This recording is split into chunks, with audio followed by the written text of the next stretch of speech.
నడిచినా కూర్చున్నా మోకాళ్ళ నొప్పులు వస్తున్నాయా? ప్రాణ పెయిన్ క్లినిక్ లో అధునాతన చికిత్సతో మోకాళ్ళ నొప్పులు తగ్గించుకోండి. హాయ్ హలో నమస్తే, వెల్కమ్ టు అవర్ ఛానల్ మనం టీవీ. నేను మీ శాన్వి. ప్రస్తుతం చూసుకుంటే ఏపీలో రాజకీయాలు ఒక్కొక్క రోజు ఒక్కొక్కలా కనిపిస్తున్నాయి. ఒకప్పుడు చూసుకుంటే చాలామంది వైసీపీ నాయకులు అక్కడ రాజీనామా చేసేసి టీడీపీలోకో లేదంటే జనసేనలోకో చేరడం చూసాము. ఇప్పుడు చూసుకుంటే మెయిన్గా గుమ్మనూరు జయరాం గారు వైసీపీలో రాజీనామా చేసేసి కాంగ్రెస్లోకి చేరబోతున్నారు అని వార్తలు అయితే వస్తున్నాయి. మరి దీని గురించి మనతో ప్రస్తుతం మాట్లాడడానికి సీనియర్ పొలిటికల్ అనలిస్ట్ కట్టా కార్తిక్ గారు ఉన్నారు. ఆయనతో మాట్లాడదాం. హాయ్ సార్, నమస్తే. చాలా మంది వైసీపీ నాయకులు రాజీనామాలు చేయడం చూస్తున్నాము. అక్కడ వైసీపీ కొంచెం లో అవడం చూస్తున్నాము. ఇప్పుడు చూసుకుంటే ఎప్పుడైతే షర్మిల గారు వచ్చారో ఆ కాంగ్రెస్లోకి చేరడం, దానివల్ల గుమ్మనూరు జయరాం గారనే కాదు చాలా మంది వైసీపీ నాయకులు అక్కడ రాజీనామా చేస్తూ కాంగ్రెస్లో చేరుతున్నారు. సో ఇది ఎంతవరకు దారితీస్తుంది అంటారు, ఇలా రాజీనామాలు చేయడం, కాంగ్రెస్లోకి చేరడం లేదంటే టీడీపీలోకి చేరడం? అంటే రోజుకు ఒక నాయకుడు అటు టీడీపీలోకి, జనసేనలోకి, కాంగ్రెస్లోకి. కాంగ్రెస్ ఏముంది, షర్మిల గారు వచ్చినంత మాత్రం ప్రభావం ఏం చూపించగలిగింది?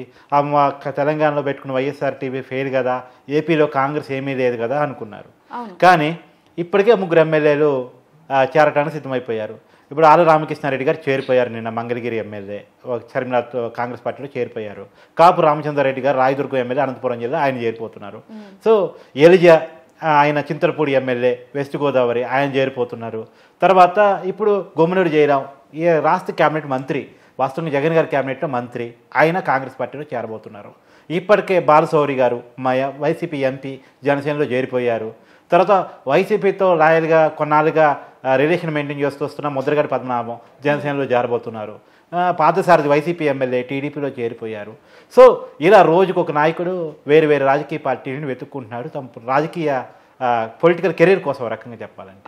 ఎందుకు అంటే వైసీపీలో పొలిటికల్ కెరీర్ లేదు, వైసీపీ అనేది మునిగిపోతున్న పడవ. ఒక విషయం గుర్తుపెట్టుకోవాలి, కాంగ్రెస్లో చేరటానికన్నా ఇష్టపడుతున్నారు కానీ వైసీపీలో ఉండడానికి ఇష్టపడట్లేదంటేనే పరిణామాన్ని మనం అర్థం చేసుకోవాలి.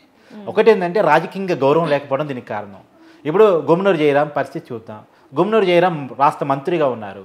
అక్కడ ఒక జడ్పీటీసీని తీసుకొచ్చి ఈయన పక్కన పెట్టేసి ఆయన్ని నిరుపాక్షిని ఎమ్మెల్యే క్యాండిడేట్గా పెట్టారు, అని ఎమ్మెల్యే ఇన్ఛార్జిగా పెట్టారు, నిజవర్గం ఇన్ఛార్జిగా పెట్టారు. లేకపోతే ఆయనకి ఎమ్మెల్యే టికెట్ ఇవ్వబోతున్నట్టు ప్రకటించేశారు. సో గుమ్మనూరు జయరాం తీసుకుపోయి ఎంపీగా పెడుతున్నారు. సో ఇప్పుడు రాష్ట్ర క్యాబినెట్గా ఉన్న వ్యక్తి ఎమ్మెల్యేగా పనికిరాడని చెప్పేసి ఎంపీ ఇస్తుంటే, ఎమ్మెల్యేగా పనికిరాని వ్యక్తి ఎంపీగా గెలవగలడా?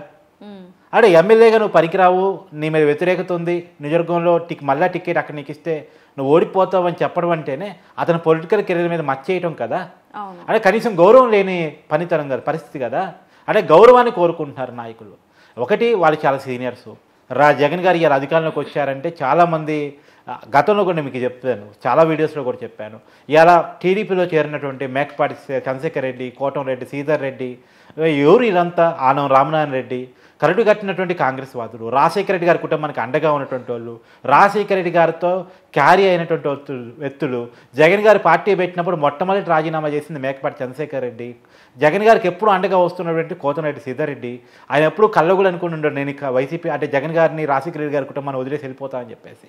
సో అట్లాంటి వ్యక్తులు ఇలా వైసీపీని ఎందుకు వదులుతున్నారంటే జగన్ గారు స్వయంకృత అపరాధాలు. క్యాడర్ గౌరవం ఇవ్వలేదు, నాయకులకు గౌరవం ఇవ్వలేదు, కనీసం అపాయింట్మెంట్ ఉండదు, కలవటాలు ఉండవు, వాళ్ళ సమస్యలు చెప్పటాలు ఉండవు. ఇప్పుడు వ్యతిరేకత అంతా ఎమ్మెల్యేలకు పూస్తున్నాడు, సంక్షేమం ప్లస్ ఏమో తన పూసుకుంటున్నాడు, సంక్షేమ పథకాలని నా వల్ల వస్తున్నాయి అంటున్నాడు, అభివృద్ధి లేకపోవడానికి ఎమ్మెల్యేలకు కారణం అంటున్నాడు. అసలు ఎమ్మెల్యేలకు ఎప్పుడైనా అపాయింట్మెంట్ ఇచ్చావా? ఆల రామకృష్ణారెడ్డి గారు రాజీనామా చేస్తూ ఒక సంచలన కామెంట్ చేశారు, నేను నా నియోజకవర్గానికి సంబంధించి 1200 కోట్ల రూపాయలు నిధులు అడిగితే 12 కోట్లు ఇచ్చారని చెప్పేసి. 12 కోట్లు ఎక్కడ, 1200 కోట్లు ఎక్కడ? నియోజకవర్గానికి అభివృద్ధికి ఏం సరిపోతే 12 కోట్లు? అసలు ఎమ్మెల్యేకి నిధులు ఇచ్చావా? ఎమ్మెల్యేకి ఎప్పుడైనా అపాయింట్మెంట్ ఇచ్చి నియోజకవర్గంలో సమస్యలు ఏంటి అని ఎప్పుడైనా అడిగావా? ఎప్పుడు ఎమ్మెల్యేతో 1-to-1 కూర్చొని ముఖ్యమంత్రి ఎవరైనా ఉన్నారా మొత్తం ఉమ్మడి రాష్ట్ర చరిత్రలో కానీ వివిధ రాష్ట్ర చరిత్రలో కానీ ఎవరైనా ఉన్నారంటే జగన్మోహన్ రెడ్డి గారే. ఆయనకే చెల్లుబాటు అవుతుందట. మనం మామూలుగా కేసీఆర్ గారు అనుకునే వాళ్ళు, అంతకు మించిన వ్యక్తి జగన్మోహన్ రెడ్డి గారు. సార్ ఇప్పుడు పోనీ జగన్మోహన్ రెడ్డి గారు నచ్చక అక్కడ నుంచి రాజీనామా చేసేసి బయటకు వచ్చేస్తున్నారు, కానీ కాంగ్రెస్ని ఎందుకు సెలెక్ట్ చేసుకుంటున్నారు? లైక్ ఎప్పుడైతే మన రాష్ట్రం విభజించబడిందో అప్పటి నుంచి కాంగ్రెస్ కి మన ఓటు బ్యాంక్ అనేది లేదు. మన ఏపీలో చూసుకుంటే అప్పటి నుంచి ఓటు బ్యాంక్ కాంగ్రెస్ లేదన్నమాట వాస్తవం. ఈ 2024లో కాంగ్రెస్ పార్టీ తరఫున గెలవలేవు అన్నది మాట వాస్తవం. అయినా కాంగ్రెస్ ఎందుకు ఎంచుకుంటున్నారంటే దాంట్లో 2 కారణాలు. ముందు గౌరవప్రదమైన రాజకీయ జీవితం కావాలి. ఇప్పుడు నాయకుడు వాడుకొని వదిలేసేవాడు, తర్వాత వెనకాల ఉండి వెన్నుపోటు పొడిచే నాయకుడి దగ్గర ఉండడానికి నాయకుడికి ఇష్టం లేదు.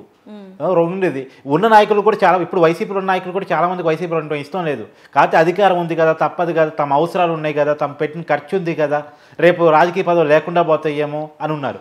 వన్స్ వైసీపీ ఓడిపోతే, రాబోయే ఎలక్షన్స్లో ఓడిపోతే సగం మంది ఎమ్మెల్యేలు కాంగ్రెస్ వైపు వెళ్ళిపోతారు. నెక్స్ట్ వైసీపీ ఓట్ బ్యాంక్ అంతా కాంగ్రెస్ ఓట్ బ్యాంక్గా మారిపోయింది. ఎందుకంటే కాంగ్రెస్ ఓట్ బ్యాంకే వైసీపీ ఓట్ బ్యాంకు. ఇప్పుడు కాంగ్రెస్ రాష్ట్ర విభజన చేసిందనే కారణం చేత, ఆ రోజు రాజశేఖర కుటుంబాన్ని రోడ్డు మీద వదిలేసిందనే కారణం చేత, జగన్ గారికి ముఖ్యమంత్రి పదవి ఇవ్వలేదనే కారణం చేత జగన్ గారు సొంత పార్టీ పెడితే కాంగ్రెస్ క్యాడర్ అంతా వైసీపీ వైపు వచ్చేసింది. ఆ రోజు జగన్ గారి కోసం పనిచేసిన షర్మిలా గారు, విజయమ్మ గారితో సహా ఇవాళ జగన్ గారు నివేదిస్తున్న సమయంలో, జగన్ గారి కుటుంబమే జగన్ వద్దు అని చెప్పేసి అనుకుంటున్న సమయంలో, జగన్ గారు వదిలిన బాణం అని చెప్పేసి జగన్ గారి కోసం పాదయాత్ర చేసిన షర్మిలా గారే జగన్ను ఓడించండి, ఇలాంటి నియంత రాష్ట్రానికి అవసరం లేదు, రాష్ట్రంలో రాజధాని లేదు, అభివృద్ధి లేదు, రోడ్లు లేవు, ఉద్యోగాలు ఇవ్వలేదు, పరిశ్రమలు తీసుకురాలేదు అని చెప్పేసి విమర్శలు చేస్తున్న చోట ఇక జగన్ గారు ఎందుకు కావాలనుకుంటారు? అసలు వైసీపీ పార్టీని ఎందుకు ఉంచాలనుకుంటారు? అధికారం కాలం వైసీపీ పార్టీ బలంగా ఉన్నట్టు, వన్స్ అధికారం కోల్పోయిందంటే వైసీపీకి ఇది అవుద్ది, అది మునిగిపోయే పడవ. అందుకనే రాబోయే భవిష్యత్తు కనీసం 2029 నాటికైనా కాంగ్రెస్లో భవిష్యత్తు ఉంటుంది, తమకు గౌరవప్రదమైన రాజకీయ జీవితాన్ని గడపొచ్చి కాంగ్రెస్లో అయితే అని చెప్పేసి వాళ్ళు వెళ్ళిపోతున్నారు. జగన్ గారి కోసం మొట్టమొదటి రాజీనామా చేసిన మేకప్ పార్టీతో సహా ఎవ్వరూ వైసీపీలో ఉండడానికి ఇష్టం లేదు. ఆల్రెడీ అతను టీడీపీలో చేరిపోయారు. ఇలా వరుసగా చేరికలు వేరు వేరు పార్టీలో చేరిపోతున్నారు. మరి కాంగ్రెస్ లోకి వెళ్తున్నారు కదా, ఎంతవరకు ప్రజలు సపోర్ట్ చేస్తారంటారా కాంగ్రెస్ పార్టీ? ఇప్పుడు 2024 ఎలక్షన్స్ లో తమ ప్రభావం ఏమి ఉండదు, తమ ఏదో ఓట్లు చేర్చగలం, వైసీపీని ఓడించగలం అంతే. కాకపోతే 2029 నాటికి లాంగ్ కెరీర్లో వాళ్ళకి లైఫ్ ఉంటుంది అనే ఆశతో పోతున్నారు. ఎందుకంటే వీళ్ళందరం తీసుకోవడానికి జనసేన టీడీపీ కూడా అడిగలేవు, వాళ్ళకి అక్కడ క్యాండిడేట్స్ ఉంటారు కదా. ఇప్పుడు గుమ్మనూరు జయరాం గారు ఉన్నారు, అక్కడ టీడీపీకి ఒక క్యాండిడేట్ ఉంటారు కదా, ఆప్షన్ టీడీపీ జనసేనలో ఉండదు, కామన్ గా ఉండే పరిస్థితి లేదు. సో ఆ రెండు ఒక కూటమిగా ఉన్నాయి, రెండు వేరువేరు పార్టీగా వేరువేరుగా ఎన్నికల్లో పోటీ చేసినా సరికి ఆయన అవకాశాలు దొరికేయేమో. టీడీపీ జనసేన కలిసి పోటీ చేస్తున్నాయి, అక్కడ ఉన్న వాళ్ళే అక్కడ జనసేన టికెట్ ఇస్తే టీడీపీలో అడుగుతున్నారు, టీడీపీ టికెట్ ఇస్తే జనసేన అడుగుతున్నారు. సో అక్కడ అవకాశం లేదు, అవకాశం ఉన్నది కాంగ్రెస్. కాబట్టి కాంగ్రెస్ వైపు వెళ్తున్నారు, తమ రాజకీయ అవకాశాలను చూసుకుంటున్నారు తప్ప వైసీపీలో ఉండడానికి ఇష్టపడట్లేదు. ఎందుకంటే అక్కడ మినిమం గౌరవం లేదు, నాయకుడి కలవడు, తమ అభిప్రాయాలు వినడు అనేది. ఇప్పుడు జనంలో ఎమ్మెల్యేల మీద వ్యతిరేకత ఉంది, 75 మంది ఎమ్మెల్యేల మీద వ్యతిరేకత ఉందని నువ్వు మార్చడానికి సిద్ధపడ్డావు. 151 మంది ఎమ్మెల్యేలు 75 మంది అంటే సగం మంది కదా.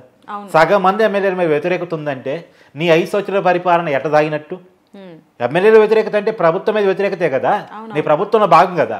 ఆ 75 మంది ఓటేయటం వల్ల నువ్వు ముఖ్యమంత్రి అయ్యావు. ముఖ్యమంత్రి ఎట్ట అవుతారండి? గెలిచిన ఎమ్మెల్యేలు ఒక అభ్యర్థిని ఎన్నుకుంటారు, ముఖ్యమంత్రి మా నాయకుడిగా ఎన్నుకుంటారు. సో ప్రాంతీయ పార్టీ కూడా ఆటోమేటిక్గా జగన్ తప్ప ఆప్షన్ ఉండదు, అది వేరే విషయం అనుకోండి. కాబట్టి ఆ 75 మందికి వ్యతిరేకత ఉంది అంటే నువ్వు ముఖ్యమంత్రి ఎలా సక్సెస్? నువ్వు ఫెయిల్యూరు. అసలు ఇంకోటి చెప్తున్నా, పులివెందులలో కూడా ఇప్పుడు అన్ని చోట్ల అభ్యర్థులు మార్చారు కదా, పులివెందులో జగన్ గారు ఎందుకు మార్చారా? జగన్ గారికి ఏమైనా పాజిటివ్ ఉందనా?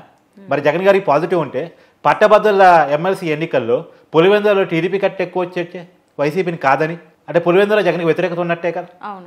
రేపు వైఎస్ షర్మిలా గారు కడప ఎంపీగా పోటీ చేసి, జమ్మల మడుగులో వైఎస్ సునీత గారు పోటీ చేసి, వైఎస్ కుటుంబం అంతా కడపలో కనుక అసలు వైఎస్ కుటుంబం ఎవరైతే ఉన్నారో వైఎస్ రాజశేఖర రెడ్డి గారి ఫ్యామిలీ, వైఎస్ వివేకానంద రెడ్డి గారి ఫ్యామిలీ అని మొదటి నుంచి వైఎస్ఆర్ ఫ్యామిలీని పిలుచుకున్నటువంటి ఫ్యామిలీ జగన్ గారికి వ్యతిరేకంగా కనుక తిరగబడితే పులివెందులో జగన్ గెలవడం కూడా కష్టం. Thank you sir.